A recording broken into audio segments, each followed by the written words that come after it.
بسم اللہ الرحمن الرحیم۔ السلام علیکم۔ کل پرسوں شارجہ میں ایک میچ ہوا تھا تو آپ نے دیکھا، میں نے بھی دیکھا، اور ہمیں تو چلو خوشی ہوئی تھی کہ پاکستان نے وہ میچ جیتا اور افغانستان کے ہاتھوں سے وہ میچ واپس لیا نسیم شاہ نے۔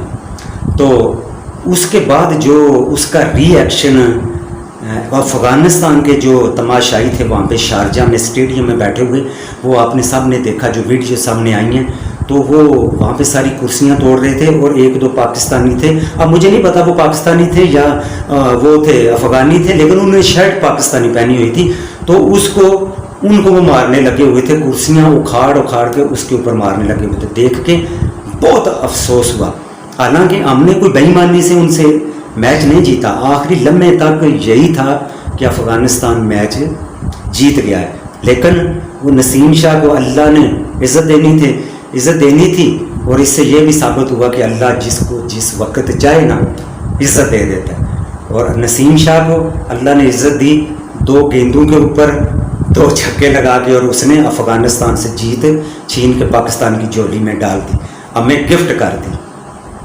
تو بات میں یہ کروں گا کہ یہ جو افغانستان ایسا کر رہا ہے، یہ ہمارے ساتھ کیوں کر رہا ہے؟ کیا کبھی کبھی میرے دماغ میں یہ بات آتی ہے کہ کیا اگر ہم دشمنی کا پلڑا بنائیں، ایک سائڈ پہ انڈیا رکھیں اور ایک سائڈ پہ افغانستان رکھیں نا، تو میرے خیال میں آپ پتہ نہیں میرے سے اتفاق کرتے ہیں کہ نہیں، انڈیا دشمن بے شک ہے، لیکن وہ اتنا انتہا پسند نہیں ہے جتنا یہ افغانی ہے۔ میں تو کہتا ہوں افغانی ہمارے انڈیا سے بھی بڑے دشمن ہیں۔ میں ان کے لڑکوں کی ویڈیو دیکھتا ہوں اور کبھی کبھی سامنے آ جاتی ہے جن میں وہ کہہ رہے ہوتے ہیں کہ انڈیا اور افغانستان بھائی ٹارگٹ پاکستان، تو سن کے بڑا افسوس ہوتا ہے۔ ان کو 42 سال ہو گئے، 42 یا 45 سال ہو گئے، ان کو 50 لاکھ سے زائد افغانی ادھر پاکستان میں رہتے ہیں، جو ہمارے وسائل کے اوپر، اس ملک کے وسائل کے اوپر قابض ہو کے بیٹھے ہیں، جن کے اوپر میرا اور پاکستان کے عوام کا حق تھا، پاکستان کے جوانوں کا حق تھا، ان نوکریوں پہ وہ قبضے کر کے بیٹھے ہوئے ہیں۔ تو اور گالیاں بھی ہمیں دیتے ہیں اور مارتے بھی ہمیں ہیں اور آنکھیں بھی ہمیں دکھاتے ہیں اور کھاتے بھی ہمارا ہیں۔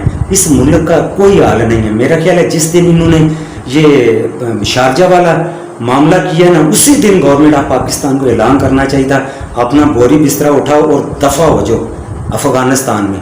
تم لوگ اتنے بے غیرت ہو گئے ہو کہ تم لوگ پاکستان کی جیت کے اوپر اس قدر تم لوگوں کو دکھ لگا ہے کہ تم لوگوں نے وہاں پہ پاکستانیوں کو پیٹنا شروع کر دیا، ادھر جو بیٹھے ہوئے تھے میچ دیکھنے والے، اور آصف کے ساتھ وہ فرید ہیں جو ان کے، وہ جھگڑا کر رہے ہیں۔ ایسا تو انڈیا والے بھی نہیں کرتے۔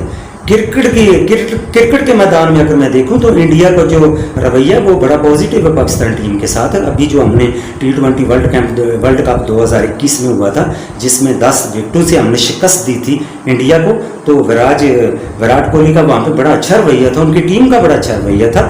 باقی اپنا دفاع ہر بندہ کرتا ہے، اپنی گیم کو ہر بندہ سیو کرتا ہے۔ تو یہ جو افغانستان ہے نا، یہ بھی ایک رجیم چینج کے جو اثرات ہوتے ہیں نا، یہ آخری اثرات ان کے ہمیں شارجہ میں 77 کے رجیم چینج کے جو آخری اس آپریشن کے اثرات تھے نا، وہ ابھی ہمیں شارجہ میں نظر آئے پرسوں، جب پاکستان نے ان سے جیتا اور ان کو ہماری جو فتح ہے وہ عزم نہیں ہو رہی تھی۔ یہ بھی اسی رجیم چینج جو 77 سے چل رہی ہے نا، اس کا تسلسل چلتا آتا ہے، کیونکہ رجیم چینج جو آپریشن ہوتا ہے نا، وہ پتہ نہیں قومیں کب تک بھگتیں گی۔ یہ تو ذوالفقار علی بھٹو کا رجیم چینج آپریشن کے اثرات تھے جو ہم نے یہاں پہ آ کے دیکھے۔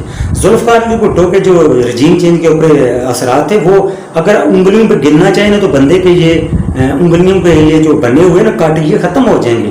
اور اتنے اثرات ہوئے ہیں اس قوم کے اوپر، جس قوم کو برباد کر دیا اس آپریشن نے، کہ آپ کو میں کیا بتاؤں۔ موٹی 2 باتیں بتا دیتا ہوں۔ 45 لاکھ مہاجرین اس پاکستان میں آ گئے تھے افغانی اس وقت، ان کو ہم نے پالا، انہوں نے آگے سے ہمیں کیا دیا؟ ہمیں دیا ایرون کلچر۔ پاکستان میں ایرون پہ جوانوں کو لگا دیا، نشہ، چرس، پوست، یہ پاکستان میں آنا شروع ہو گئی۔ کلاشن کوف، ایسا ہتھیار تھا جس کے اوپر نور جہاں نے ایک گانا بھی بنا دیا تھا، میں ہوں حسن دی کلاشنکوف، یعنی کہ اس کلاشنکوف ایک ایسا ویپن تھا کہ جس سے امریکن فوجیں بھی ڈرتی تھی، وہ بھی انہوں نے ہمیں دیا۔ اور ادھر پاکستان میں آ کے ہمارے وسائل کے اوپر یہ سارے قابض ہوئے ہوئے ہیں، جہاں پہ ہم دیکھو افغانی بیٹھے ہوئے ہیں، پلاٹوں پہ قبضے کیے ہوئے ہیں، مارکیٹیں بنائی ہوئی ہیں، گاڑیوں کے کام کر رہے ہیں۔ تو یہ اگر نہ ہوتا یہ آپریشن تو یہ ہو سکتا ہے یہ سارے معاملات پاکستانی ہمارے بھائی دیکھ رہے ہوتے، ہمارے حق انہوں نے غصب کیے یہاں پہ آ کے۔ تو رجیم چینج جو آپریشن ہوتا ہے نا، مختصر میں آپ کو بتاؤں، یہ تو اثرات جو ہیں یہ ذوالفقار علی بھٹو کے رجیم چینج آپریشن کے ہیں، اور عمران خان کا رجیم چینج آپریشن 2022 میں شروع ہوا ہے۔ اب مجھے نہیں پتا یہ قوم اس کے جو اثرات ہوں گے کب تک بھگتے گی، کیوں کہ یہ تسلسل سے چلتے رہتے ہیں۔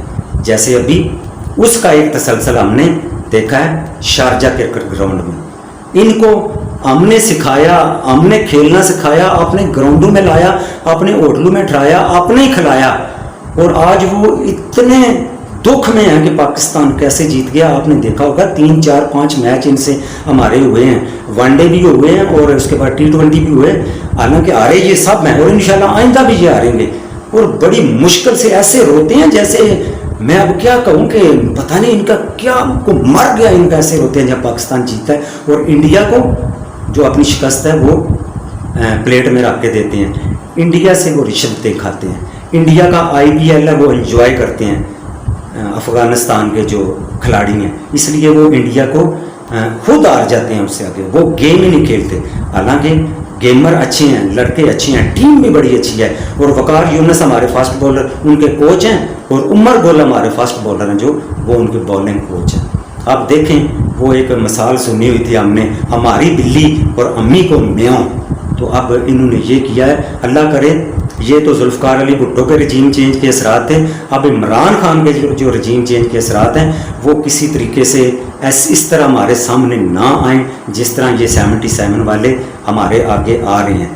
اور میں ایک بات تو ذکر کرنا بھول گیا، یہ جو طالبان کا اور یہ جتنی دہشت گردی اس ملک میں ہوئی ہے، جو کہتے ہیں کہ کم و بیش 80,000 سویلین مارے گئے ہیں، اس کے بعد 20-25 ہزار ہماری فورسز کے جوان شہید ہوئے ہیں، اور جو نقصان ہوا ہے اس کا کوئی اندازہ نہیں ہے۔